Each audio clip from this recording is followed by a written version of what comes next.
Hello, and welcome to another episode of Write for Women. Today, I have a fantastic interview with novelist Donna Cameron.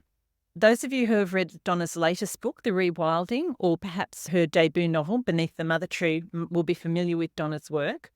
I have had the pleasure recently of reading The Rewilding and absolutely loved it. It's a eco-thriller, really. It's a story centered around climate change, but with a fast-paced action, almost thrillerish plot. And Donna has done a fantastic job of merging her beautiful literary, lyrical style of writing with that really fast-paced kind of story. It's a beautiful blend of literary fiction and genre fiction almost. It was a real pleasure to talk to Donna. And let me tell you a little bit about Donna before we start. Novelist Donna Cameron is an Augie-nominated radio dramatist, award-winning playwright and short film writer. Her first novel, Beneath the Mother Tree, was listed as one of 2018's top Australian fiction reads by the Adelaide Advertiser, was a finalist in the Screen Queensland QWC Adaptable program, and longlisted in the Davitt Awards. The manuscript of her second novel, The Rewilding, won her a 2020 KSP Fellowship, was runner-up in a 2020 Writing New South Wales Award, and gained her a 2021 Varuna Fellowship. And it has been published this year, 2024, in Australia and New Zealand by Transit Lounge. As I said, I really enjoyed this chat with Donna. I think her style of writing and what we talk about a lot in this interview is how she has really blended something that is crucially important to her in terms of an issue or a theme and really used that as the focus for the story and centered her plot around it. So sit back, grab a cuppa, put on your walking shoes, whatever it is you do when you listen to Writes for Women, or watch it on YouTube, and really hope you enjoy this chat with Donna Cameron as much as I did. Donna Cameron, welcome to the Writes for Women Convo Couch. It's really great to have you on, especially after reading The Rewilding, which I absolutely loved, and I've been raving about to everybody who I've been talking to about books in the last couple of weeks. So congratulations on that. Thank you so much, Pam. Thank you for having me. I'm very excited and nervous and honoured to be on Writes for Women podcast. Oh, it's lovely to have you here. We are going to get on to talking about The Rewilding, but before we do get on to that, looking at your website, you're very experienced as a playwright. You've had some short films out. You've worked as an actor. You've trained as an actor. How did you translate all of that into novel writing? Where was the kind of bridge that led you into writing a novel? There was actually a bridge, and the bridge was radio drama, actually. So I was working as an actor, and I ended up somehow becoming a playwright. It's a long story. But then back when Radio National had their drama department, which it folded after 50 years, but yeah, I had 4 plays produced on ABC Radio National through their drama department. It was a wonderful thing for writers and actors, and it's so sad that it all folded. But suddenly, I no longer had to work just in dialogue. I could do internal voice, and that was like prose. And yeah, so I really got into radio, and it really opened and freed my writing up. And then when my first book, Beneath the Mother Tree, came to me, it was even more freeing, because suddenly I wasn't just writing for the ear. I was writing for everything, all the senses, and I was hooked. And I knew then, I was like, oh my God, I found my form. I should have been writing novels all along. What have I been doing with my life? I loved it. I fell in love. I absolutely fell in love. I found my joy. Yeah. That's fantastic. I love hearing that. So did that story come to you as a novel, Beneath the Mother Tree? Is that the kind of form that it appeared in your psyche? Yeah. And I knew it wasn't a play. I knew it wasn't a radio. By then, the radio department had folded. And this thing came at me, and it was so big. And I was like, whoa, this is a book. And I just felt like I was flying. Do you remember, you have written so many books. Do you remember your first book? I'm only up to my third, and such a, I don't know, there's something really special about the first book, just so exciting, and Yeah, yeah. ignorance is bliss. It really is. It's really good advice to anybody out there working on their first book. Really enjoy that process because so many other factors start to Don't come into play when yeah, you get down the track. ignorance is bliss. I just was in bliss. I was like, wow. And so you obviously really enjoyed that process of writing the novel. How do you think your playwriting and also your acting experience, how do you think that kind of has informed the fiction writing side of things? Yeah, very much. Because as an actor, you're sinking into character and looking at the psychology of a Mm. person. Then, as a novelist, you get to do that with not only one person, several people within the book, and you get to act them all out and understand all their psychologies. You can do it in your pajamas if you want it. Yeah, one huge advantage. It's all about psychology, isn't it? Understanding the human condition, and I just love people. People are endlessly fascinating. That's a big part of what I love about the novel writing process too, is really thinking about why do people behave the way they do and what makes them tick and how does your past inform your present. It's just fascinating. So Mm. tell us a little bit about Beneath the Mother Tree. That was your debut novel. What was that about and how did that end up getting to a publishing contract for that? I think I have the rockiest road to publication that I've ever heard, and I've met a lot of writers now. Yeah, strap yourself in. So, Beneath the Mother Tree is the question that drove me. When I write books, it's a question that I need to explore. And the question that drove me for Beneath the Mother Tree was sense of belonging. I was lucky enough to grow up on Quandamooka country. And so I naturally went to school with a lot of Indigenous people. And I always wondered about my connection as a fourth, fifth generation Irish, mainly Irish Mm. Australian, a bit of Scottish and English as well, but mainly Irish. And compared to the direct connection to country that the Indigenous people had and have. And yes, I was exploring that in the book. It sounds really dry, but it's really just a No, it murder sounds mystery set fascinating. on a subtropical island. But anyhow, I wrote this thing and it was 110,000 words. I had no idea what to do with it. I had no idea about the publishing industry. I listened to a podcast. Maybe it was you and Kel. I can't remember. But it was a yeah. I just realized I've got to get an agent. So I Googled. I thought, oh, who's my favorite Australian writer?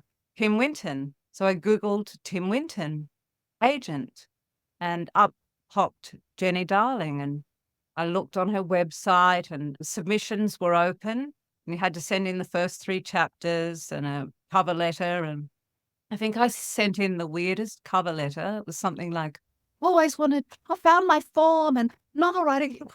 Just nothing to do with the book. Where I thought Enthusiasm. I must have thought I was like 18, where I was actually like much older than that. Anyhow, I got a request for a full manuscript request like 2 days later, and I sent that in. And then 2 weeks later, I got the email with 2 readers' reports attached. And she said, I'm very interested in your book. However, it's too long. You need to cut 30,000 words off it. You need to look at your comma placement. And yeah, because I had no idea about comma placement. I'd been working in dialogue for years, and Of course. my head wasn't around all these prose things. So yeah, there were 2 readers' reports attached. She said, read through them, take everything they say on board, and I want you to rewrite it. And she was very lovely. She said, take your time. I had no idea. She was saying, you get one shot, give it your best shot. I was just dancing around the house saying to people, I've got Tim Winton's June. No idea. You had to sign on the dotted line. And until you do that, they can just turn around and say, thanks, but no thanks. Anyhow, I did not do everything she said. I think I cut about 10,000 words off it. And she asked for 30,000 words. Comma placement, I had no idea. So I just went through, and everywhere I took a breath, I just put a comma. So I made it much worse. I just thought, I can't keep her waiting. This is exciting. And I sent it back quite quickly. And of course, she said, oh, thanks, but no thanks. Best of luck. And Oh, how no. disappointing. I know. Oh, I know. But it gets worse. oh, you tell. And then, yeah, somebody in the industry read the manuscript and they approached Meredith Kerner from Penguin Random House and said, you've got to read this manuscript.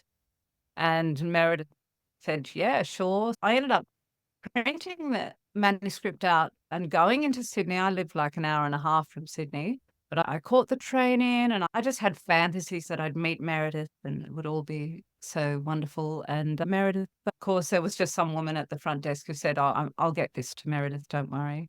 But I had incorrectly put my email address, typed my email address incorrectly on the front of the Oh, manuscript. no. Yeah. By then I was listening to heaps of podcasts and I was like, don't hassle them. And my friend was like, just leave her. She'll get to you when she gets to you. And so I learned that it could take up to 6 months. So I waited 6 months and then eventually I emailed her and it's like, oh, I'm just wondering if you had a chance to read my manuscript.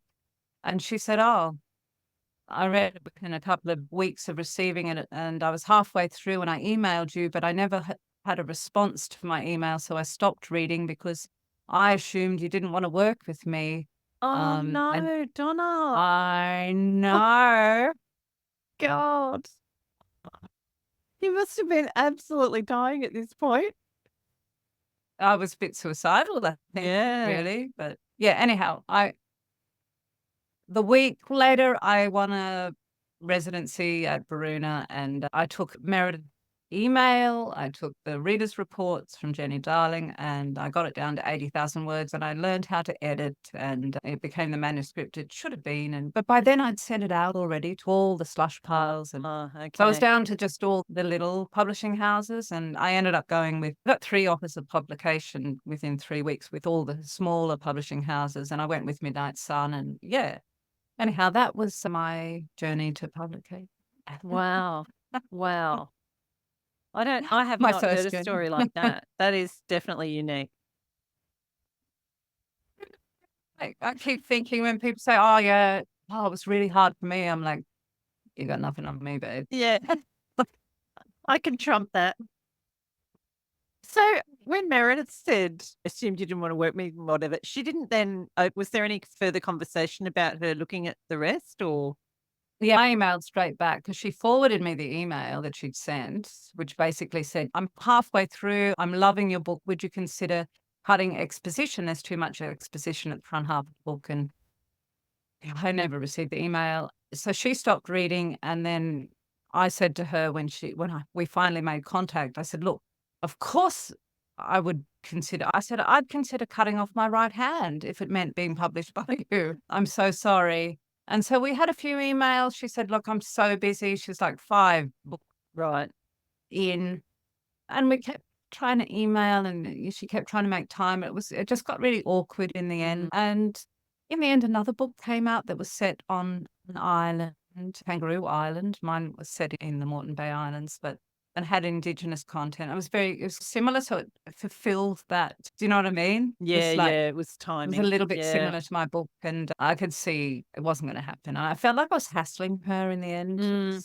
Yeah, she was being so lovely, but they get so busy and you need to hit that point with them. And anyhow, I am a fatalist, so Yes. my journey is a different one, and I'm sure it'll all end up absolutely getting better and better all. Yeah. Yeah. So how did you find that experience of having your first book out in the world? Oh, it was amazing. Yeah, and it was so interesting because the goalposts change all the time, don't they? The idea of success, because you hold it in your hands and you think, "Ah, this is success. And then you get your first major review and you think, this is success. Yeah, it's very interesting experience. And when that book came out, Beneath the Mother Tree, had you already started on the rewilding? Were you straight into the next book? How did that process work for you? So seed for the rewilding was planted actually while I was working on Beneath the Mother Tree. And I went to see Tim Winton speak, and I was going to meet him for the first time in a little hall in Wynnum Manly. And I had my copies of The Riders, which was my favorite Tim Winton book. But right at the end of the conversation, he said this really weird thing. He said, I never thought there'd come a time when I'd start lying to my children. And the interviewer was like, why are you lying to your children? And he said, if your house is on fire and your children are looking to be told that everything's going to be okay, of course you're going to reassure them. You're going to lie and reassure them and tell them that everything's okay. Like basically, not that we're all going to die. And it was a typical Winton. He was talking in metaphor about climate Yeah. change. And I didn't meet him. I was so upset because I knew how well connected he was to scientists. I knew how well read he was. I knew how intelligent. I'd fallen into enough of his words to know that this man had his finger on the pulse of the planet. And I just walked out into the car park just going, oh. Wow. And then the next day I had a phone conversation with one of Australia's leading entomologists, Dr. Stephen Doggett, who was giving me research for Beneath the Mother Tree because one of the lead characters is an entomologist. And I told him what Tim Winton had said. And Stephen said to me, yep, so glad I never had kids, without Oh, hesitation. God. And I'm a mother of two. Yeah. I was just like, what? And And I've got goosebumps, actually. It's just I so know. confronting, But isn't it? Yeah. I pushed it down. I was like, I Mm. was writing Beneath the Mother Tree. It leaks into Beneath the Mother Tree because the protagonist, Ayla, she comes back to the island because she is really depressed about what's happening, planet and everything. It's all there in Beneath the Mother Tree, but not as such as it is Yeah. in the rewilding. The seed was planted back then, but the rewilding didn't happen until my third, which will now be my third book. I was actually working on that. I was first draft into Oh, that. I'd finished the first draft. And then the rewilding came to me and I was like, nah, I know about the shiny new thing. I'm not going there. But the rewilding it screamed at me in the end. I had to write it. So I abandoned Bloomfield, which I've now gone back to and I'm editing madly and hopefully it'll be finished soon. But yeah, yeah. it screamed at me. Yeah, I can understand why, Donna, because there's so much in here to do with climate change and the emergency, really, that the planet is Mhm. that we're in. And I'm going to get on to talking about that. But just for anybody who's listening, could you just give us the rundown on the rewilding, on the plot? Your elevator Okay, so pitch? yeah, so it's about a whistleblower, Jagger Eckerman, who blows the whistle on his multi-millionaire property developer father's business activities, and then he freaks out. So he goes to hide out and lay low in a cave in a national park, which is north of Sydney, a cave he found with his mum when he was a kid. And he doesn't realize it, though, that the cave's already occupied by an eco-warrior, radicalized eco-warrior woman, Nia Moretti, and she's hiding out for reasons of her own. She's up to all sorts of illegal not business activities, protesting activities, Mm. and they end up trapped and on the run together, and all sorts of things happen. Yeah, it's a chase thriller, and it's an odd couple love story, and it's a love song to our planet. Oh, beautiful description of it. It's, for me, it's really beautiful blend of beautiful lyrical literary fiction and that pacey thriller. You've managed to really blend those two forms. So well done on Thank that. you. That's my thing that I want to Yeah. do. Yeah, you've nailed it. Because I read literary fiction and I love literary fiction, but I hate the lack of plot. And I'm Yeah. just like, why can't we have both? Yes, We have exactly. both. As I mentioned at the beginning when we first started, I've been raving about this book to quite a few people, including my Patreon supporters on Rights for Women. And I've been telling them Oh, that I I love feel that, you. I love you. oh, I love you. I really think that the first chapter of this book is like a masterclass in what to do in a first chapter, because you have this amazing opening sentence. You've got this fantastic hook at the beginning of the book, which we're going to get into talking about, and all these kind of seeds planted, pardon the pun with the rewilding, but all these seeds planted in that opening chapter that just compel the reader to keep going and find out more. Before we actually get into talking a little bit more about that, I wondered if you would mind reading the first couple of paragraphs, Donna, just so people can get a bit of a taste of what I'm talking about. Sure.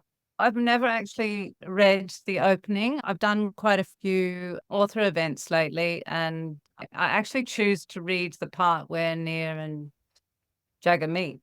Okay. Yeah. So I've never actually read the opening. So this is the first time. It's the first chapter is called "Out of a Puddle of Stinking Silt."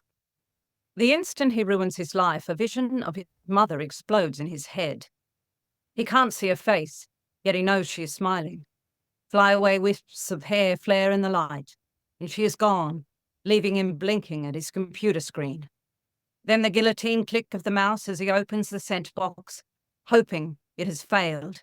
But there the email sits, silent and lethal. He hits delete, owning the futility, knowing his world has come undone. Through the glass panel in the hallway, the light above the elevator dings to life in his every nerve ending. The shock of truth has robbed him of time, robbed him of lucidity. He's caught scrambling to his feet as the metal door slides open and Ed steps out in all his rotten triumph. "Jag, you're in early. What happened? Shit the bed?"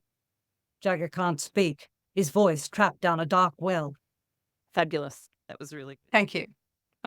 Few things I want to talk to you about there, Donna. One is at the beginning of your chapters, you have these little kind of subheadings or titles. Some of them are quite quirky. So in this one, it was "Out of a Puddle of Stinking Silt." Did you have those there as signposts for you as you were writing and then they stayed? I know that happens with some authors. What's the story behind those? I think at first I didn't have them, and then I started to go, just don't want chapter 2, chapter 3. I thought, maybe I'll just choose a line from there. So at first, no, I was just choosing a line. And then as the book progressed and I started to edit, I was choosing a line that kind of summed things up for me. Yeah. They're great. And I think they act as really great hooks too, because they've all got that little bit of edge or inbuilt conflict in them that makes you think straight away, oh, wonder what's going to happen in this chapter. Yeah, and it's so interesting. I think because I was writing for radio, I'm really aware of the audio form. And I started to think, chapter 1 sounds so boring. You know what I mean? So I started to think, how can I change that up a bit? Yeah. Do you find you're writing more for audio now? I find I'm starting to consider things as I'm writing with audio in mind. It's interesting, isn't it? Yeah, my backlist has all been over the last kind of year, 18 months, has been converted into audio. Thank you. Yeah, it's been really exciting to have it out in audio and to narrators and I things can like that. imagine. Yeah. But audio's huge and it's getting bigger because we're so busy. Everyone is listening rather than reading. My children, they're young adults and they would rather listen than read. Yeah. I listen to lots of audio books. I do all my book club books on audio. Yeah, in the car, on the train, wherever. When I'm out raking paddocks, I've got an audio book on. Yeah. Yeah, it's just getting better and better. Yeah. Doing the dishes. As authors, Donna, we're very aware of how important the opening is. And we're told, make sure that your opening is really up to scratch. And then we work on that opening chapter. How different is your opening chapter to the original one that you would have first drafted?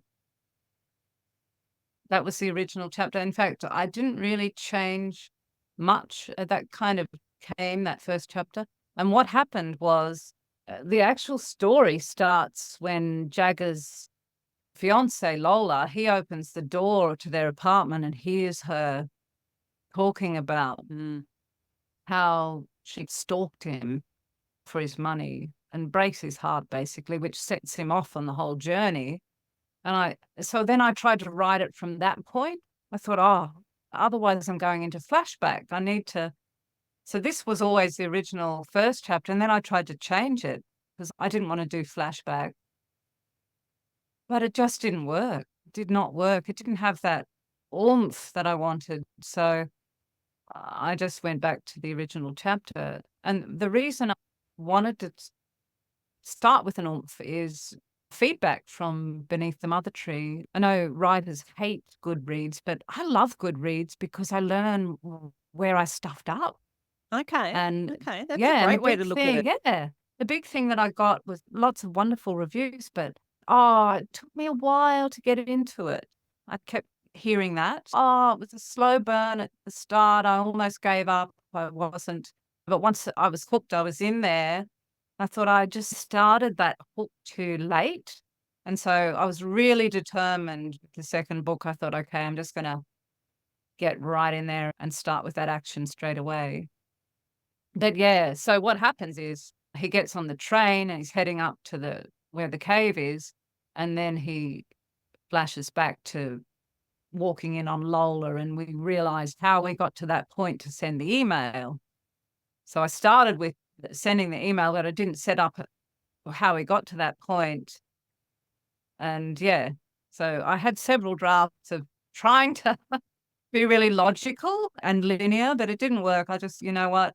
I just have to do the flashback. And I think it works with the flashback because I just got really clever about it in the end. And It works too because of where he is when he's having that flashback, isn't it? He's on the yeah, train. It's a yeah, natural point at which he would sit there and yeah. think about what's Reflect. just happened. Yeah. And I Yeah, think that's a yeah, really important thing to keep in mind when we're doing flashbacks and backstory and things, yeah, is inserting it in the right place.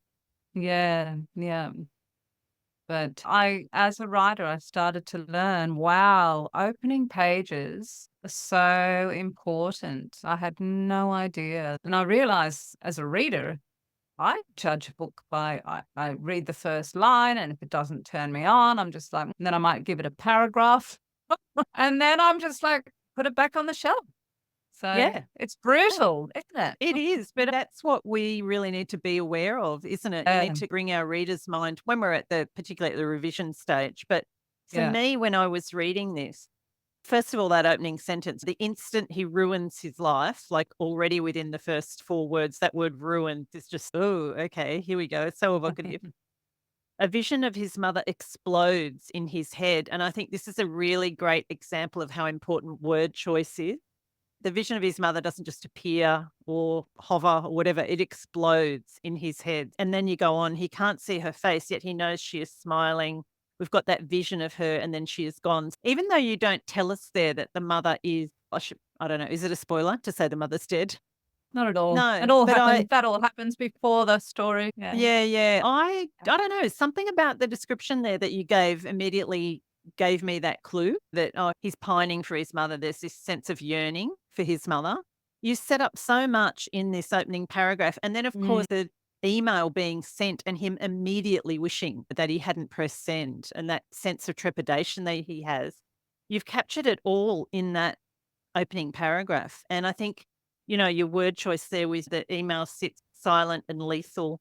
He hits delete, owning the futility, knowing his world has come undone. And even that phrase there about the world coming undone is so prophetic in terms of what the whole story is about. So just total kudos to you, Donna, because I think it really is Oh, just so you. skilled. You've really nailed it. Oh, can we just talk for 3 hours? Can you deconstruct my whole book? Actually love doing this. And this is something I tell my students to do, is to get books that you're enjoying or that you love, or your comp titles, books that you think, oh, I would love to write a book like this. And to really sit down and pull them apart and have a look at what the author's doing, because Mm. I think we can learn so much from that. Yeah, it's interesting because I didn't even realize as a writer that I had written, he ruined his life and then his mother's smiling. And I thought later, wow, that's really an interesting tension already happening, that his mother's smiling because he's ruined his life. And as the story goes on, of course, you realize, yeah, he's ruined a life, one of Yes. his lives. Yeah. I could ramble on about your opening chapter for ages, but I just urge everybody to read it. Let's talk a little bit about Jagger, because he is The name is immediately interesting, and his situation obviously is precarious right from the very, very first kind of sentence, really. What was the inspiration for him, and how did you develop his character? How do you go about your character development? I've got to say, all of my books so far have come to me in what I call a whoosh. Jagger arrived and his mother arrived, his name, and I don't know where they come from. To me, it's like big magic. Yeah, I can't explain it, but Mm. everything arrived in a big whoosh, and I have to take notes, just dot point notes, and they don't make sense. But I get plot, I get the characters, I get the ending, all arriving at once. And all my novels so far have arrived like that. I've got notes for my fourth novel now, and it arrived the same way. I Yeah, love very that. weird. It's And then that exciting when it happens. yeah, I bet. And then you're like, oh, I know all the work now. I know. Oh, God. Years of work that are going to happen because of that little arrival. And do you then get to know, does the writing process itself then allow you to learn about the characters and they're developing as you do the writing? Yeah, absolutely. And they surprise you. And sometimes you have to change them to, it's half craft, half magic. Yeah. Because sometimes, like Nia, for instance, in the first draft, she was just up on her. So Nia's a radicalized eco Yep. warrior character, just for the readers. She was up on her soapbox in the first draft. And yeah, she was just raving like a lunatic about what's happening with the planet. And my first readers were like, oh, I couldn't stand that character. And I skipped Right. over all those bits. And so I just had to pare her back till she was minimal. And then she was much more powerful. Yeah. Mm. It's Mm. interesting. She's still got that edge, hasn't she? She's still pretty full on as a character. Yeah. And She's much better than she was. So, but you need that because that's the kind of interesting relationship that develops between her and Jagger. But she also has a point of view, not as many point of view scenes as Jagger. When you were writing the book, obviously it's mainly from Jagger's point of view. Did you write the whole thing through in his point of view and then go back and add the Naya sections? How did that process work for you? they came all in logical order, but she had a diary entry between every one of his chapters originally, but it was just too much. So I just got rid of a lot of them. Yep. I was very much inspired by Hope Farm by Peggy Frew. I don't know if Okay, you've read yeah. that I book, haven't but read it, but I have heard of it. Yeah. yeah, there's these beautiful diary entries that happen in that book, and I just thought, it's such a wonderful way to get a second voice in there, a really powerful way, inserting that first person. Because first person is, I don't know, it's uber power compared to third person, even though Jagger's third person's very close.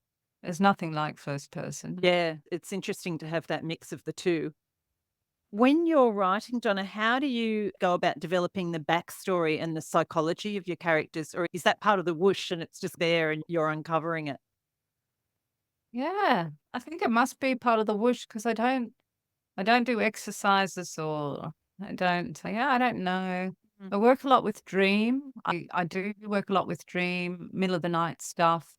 I like to, early hours of the morning, still half asleep, pull my laptop into bed and start writing in that half dreamlike state. Great. I don't know. That subconscious stuff that where that magic is. I like to tap into that. Yeah. I don't know how it all Yeah. happens. Oh, I That's what love I it. love about it.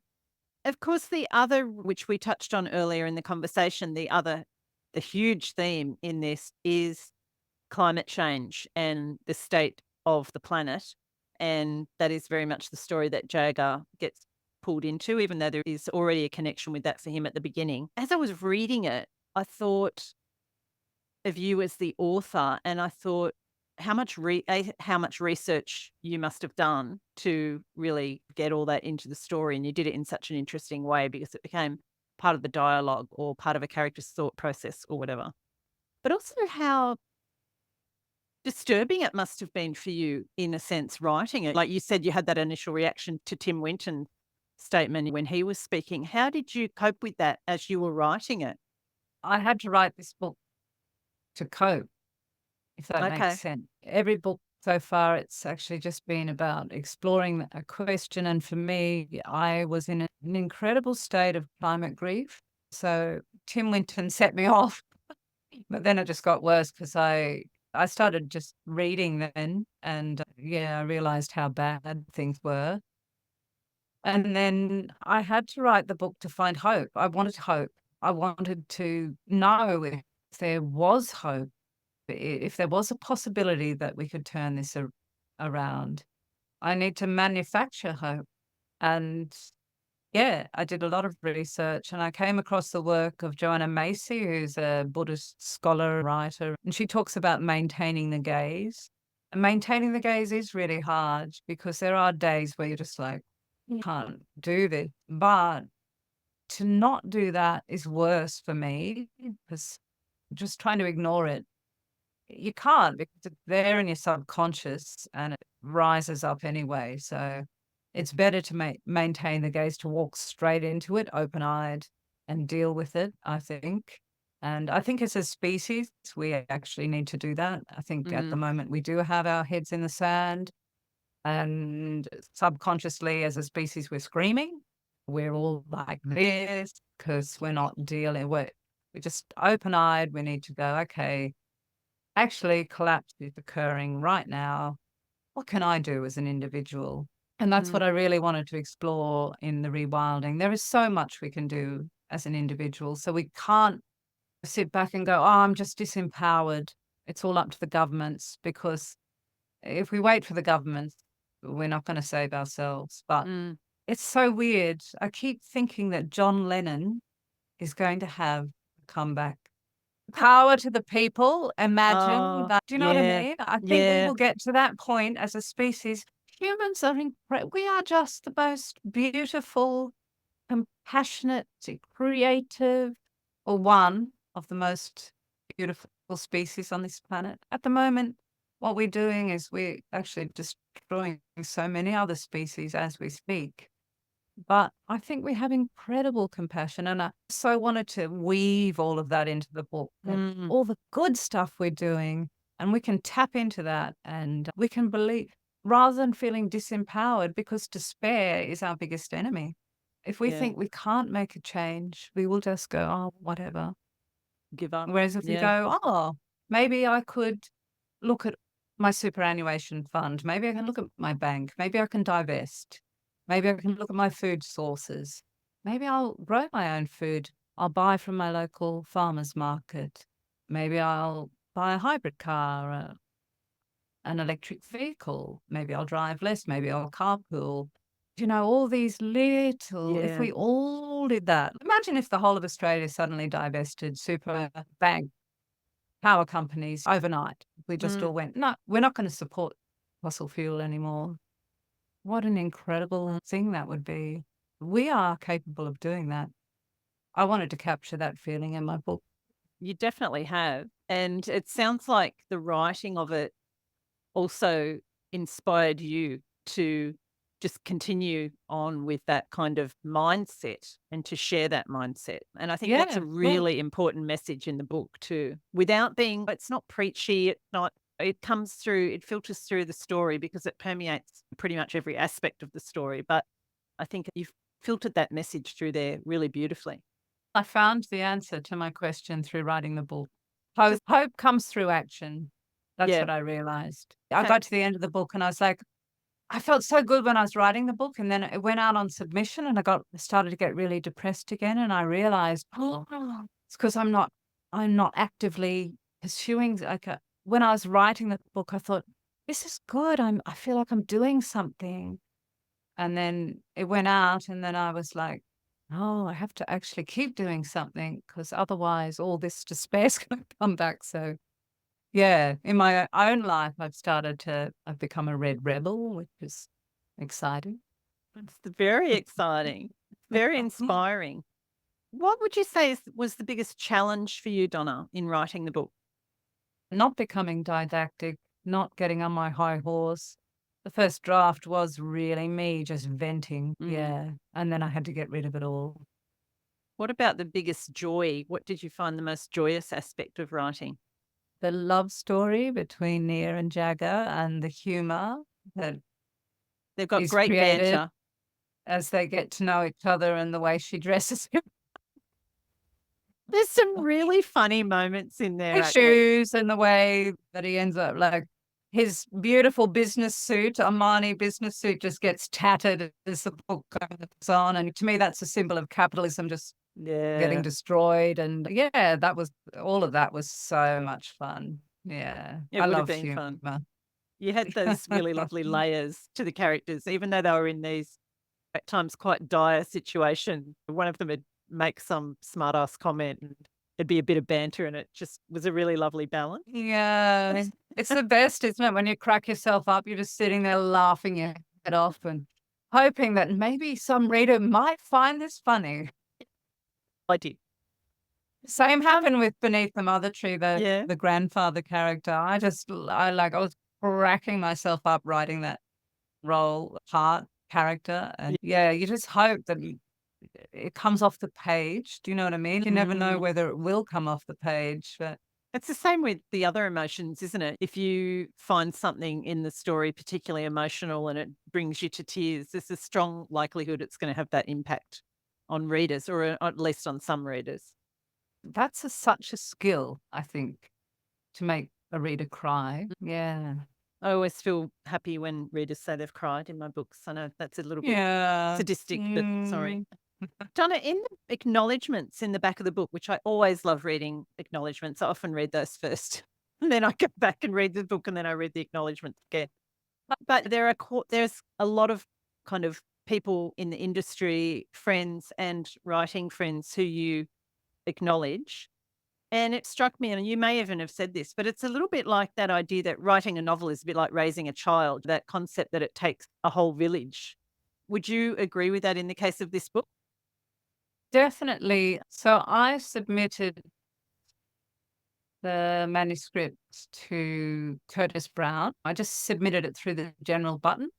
Oh, okay. And Benjamin Stevenson, I think he gets the first manuscripts or whatever, and he read it and he sent me the most beautiful rejection. I've actually printed it out. So beautiful. He Did it basically say said, what was the gist? it said what you said about that I can write literary, that I still have that page turning.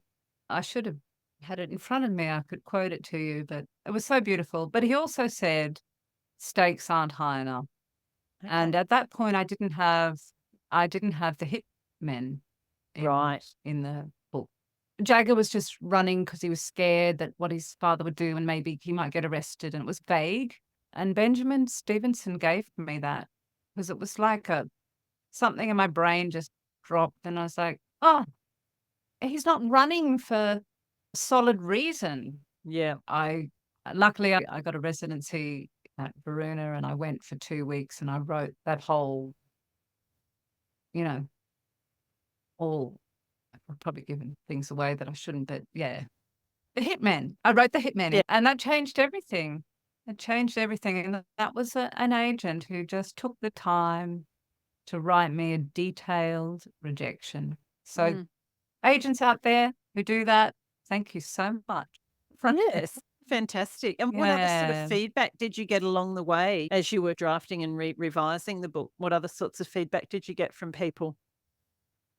Yeah, so my writers group up here on the coast, they're fantastic. And I'm lucky enough to have Anna Downs in my writers group. And Brilliant. she was just like, where's the sexual tension? And I was like, it was like another penny dropped. Yes, they so have to be sexually attracted to each other, and it really annoys the hell out of them right from the start.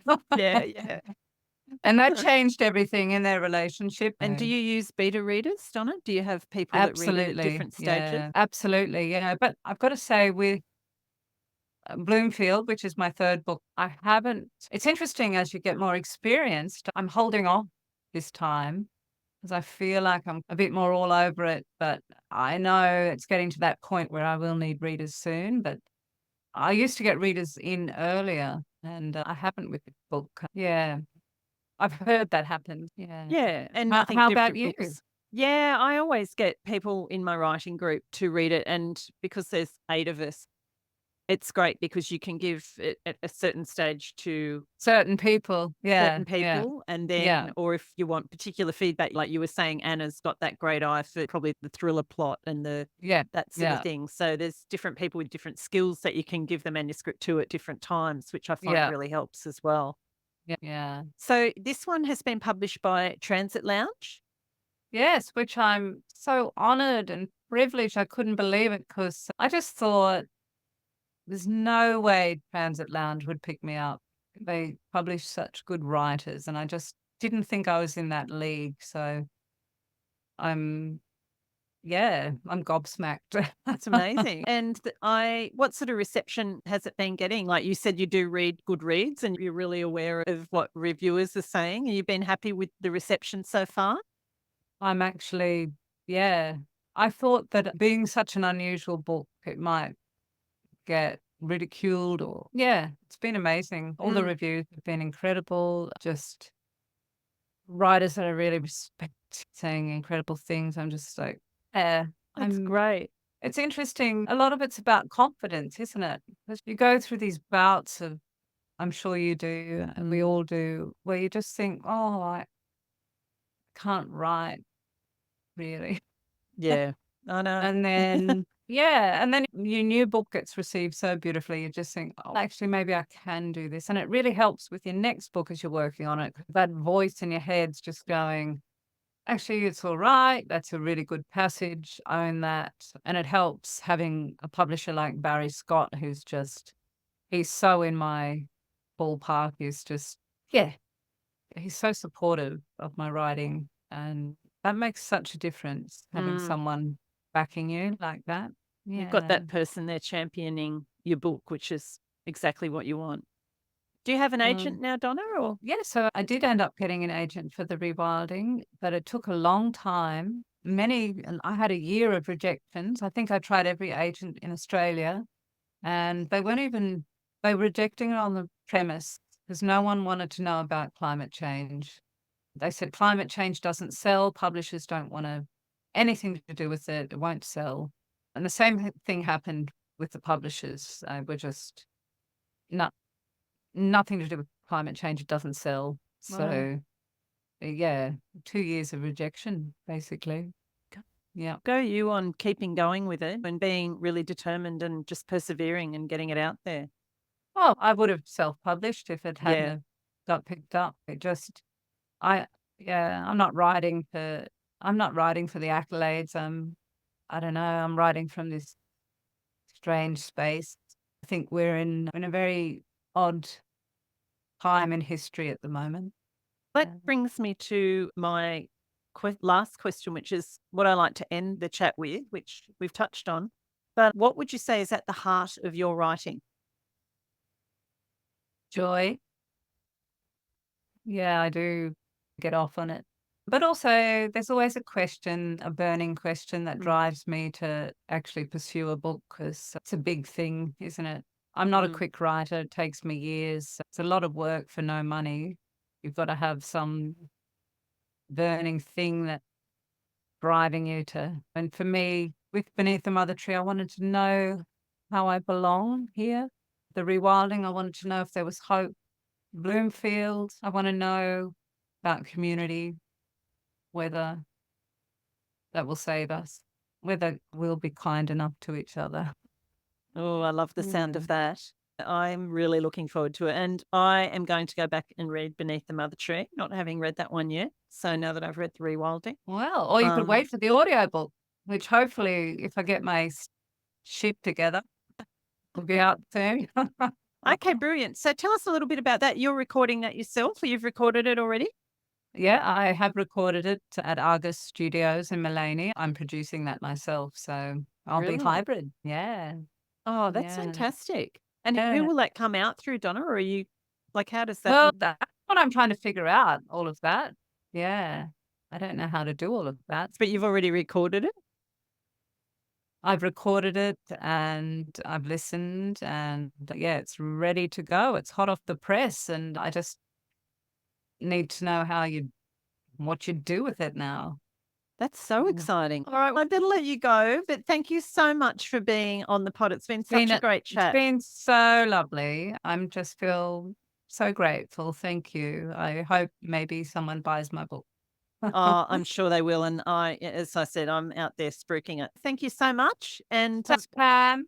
good luck with the next book. You too. Thanks for listening to Rights for Women. I hope you've enjoyed my chat with this week's guest. If you did, I'd love it if you could add a quick rating or review wherever you get your podcasts so others can more easily find the episodes. Don't forget to check out the backlist on the Rights for Women website. So much great writing advice in the library there. And you can also find the transcript of today's chat on the website too. You can find details on the website on how to support the podcast through Patreon, and you can connect with me through the website at rightsforwomen.com, on Instagram and Twitter at W4W Podcast, the Facebook page Rights for Women, or find me and my writing at pamelacook.com.au. Thanks for listening, have a great week, and remember, every word you write, you're one word closer to typing the end.